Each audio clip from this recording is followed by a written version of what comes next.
दूसरा के इन्हें जुदाई कहूँ या उसे बेवफा, उसे दिल रुबा कहूँ या बेवफा कहूँ, इसे दिल रुबा कहूँ या बेवफा।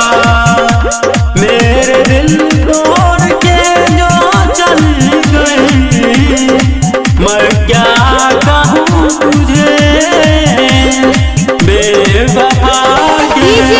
अमित अपहर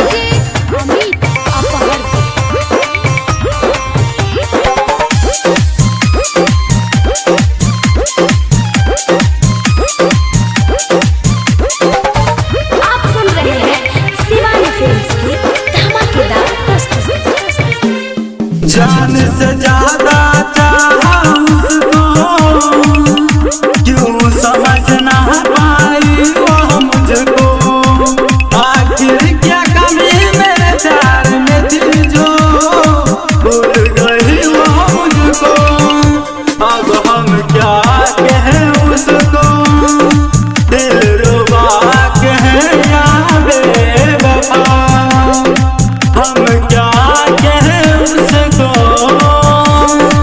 दिल रुबा कहें या बेवफा। दिल तोड़ के वो चली गई, मुझको छोड़ के।